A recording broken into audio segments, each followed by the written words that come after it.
இந்திரன் முடி மீது உக்கிரவர்மன் வலையெறிந்த படலம். நீதி நெறியோட ஆட்சி செய்து வந்த உக்கிரவர்மன் காலத்தில் மழை பொய்த்து போச்சு. எங்கே பார்த்தாலும் மக்கள் பசி பட்டினியோடு இருந்தாங்க. இதன் காரணமாக மூவேந்தர்களும் மன வருத்தம் கொண்டாங்க. அரசின் கஜானாவில் இருந்த பொன்னும் பொருளும் நெற்களஞ்சியத்தில் இருந்த தானியங்கள் எல்லாமே மக்களுக்கு கொடுத்து கொடுத்து காலியாக போச்சு. இனி என்ன செய்வது அப்படின்னு செய்வதறியாமல் மூவேந்தர்களும் மதுராபுரியில் ஒன்று கூடி ஆலோசனை நடத்திட்டு வந்தாங்க. இதற்கான தீர்வை பொதிகை மலையில் இருக்கக்கூடிய அகத்தியர்னால தான் சொல்ல முடியும் அப்படின்னு சொல்லிட்டு பொதிகை மலைக்கு போனாங்க. அகத்தியர்கிட்ட மழை பற்றி விசாரித்தாங்க.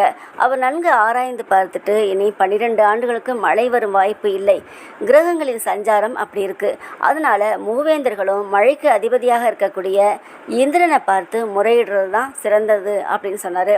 மூவேந்தர்களும் அகத்தியரை பார்த்து கேட்டாங்க, தேவேந்திரனை பார்க்க தேவலோகத்திற்கு எங்களால் எப்படி போக முடியும், அது சாத்தியமா அப்படின்னு கேட்டார்.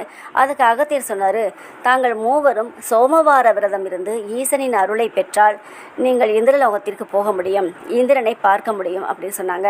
அதனால் சோமவாரம் இருக்க சரியான இடம் மதுராபுரி தான் அப்படின்னு அங்கே வந்து சோமவார விரதத்தை முறைப்படி கடைபிடித்து இறைவனின் அருளை பெற்று இந்திரலோகத்துக்கு போனாங்க. இந்திரன் மூவேந்தர்களையும் வரவேற்று தனது ஆசனத்தை விட தாழ்ந்த 3 ஆசனத்தை கொடுத்து அமர செய்து தாங்கள் வந்த நோக்கம் என்ன அப்படின்னு கேட்டார். சேர சோழர்கள் அதில் அமர்ந்தாங்க. ஆனால் பாண்டியன் மட்டும் தேவேந்திரன் அமர்ந்திருக்கும் சிங்காசனத்திற்கு சமமான ஒரு ஆசனத்தில் அமர்ந்தாங்க. அதனால் இந்திரனுக்கு ரொம்ப கோபம் வந்துச்சு. அப்போ சேர சோழர்களை பார்த்து தங்கள் நாடுகளில் மட்டும் மழை பெய்ய அருள் செய்கிறேன், தாங்கள் சென்று வரலாம் அப்படின்னு அவங்கள அனுப்பி வச்சுட்டாங்க. அதுக்கப்புறம் பாண்டிய நாடு மறுபடியும் வறுமையிலையும் மழை இல்லாமலும் ரொம்ப கஷ்டப்பட்டு இருந்தாங்க. உக்கிரபாண்டியன் ஒரு தடவை பொதிகை மலையில் வேட்டையாட போகிறாரு.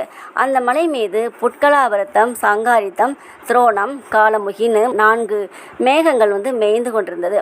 அதை பார்த்த உடனே அதை சிறைப்பிடித்திட்டாரு. அதனால் தேவேந்திரனுக்கு ரொம்ப கோபம் வந்து பாண்டிய நாட்டு மீது படையெடுத்தார். பாண்டியனுக்கும் தேவேந்திரனுக்கும் பெரும் போர் நடந்துச்சு. பாண்டியன் வீசிய வலையில் இந்திரன் முடி கீழே விழுந்து சிதறி போச்சு. அதனால் இந்திரன் தோற்று போய், சரி உனது நாட்டிற்கு மழை பெய்யும் வாய்ப்பை தருகிறேன், அருள் செய்கிறேன் அப்படின்னு சொல்லிட்டு உறுதி பூண்டார். அதுக்கப்புறம் மேகங்களை விடுவிக்குமாறும் கேட்டுக்கிட்டாரு. அதனால் உக்கிரபாண்டியன் அந்த மேகங்களை விடுவிச்சார். அதுக்கப்புறம் பாண்டியன் நாட்டில் மாதம் மும்மாரி மழை பெய்தது. மதுராபுரி மிகவும் செழிப்பாக இருந்தது.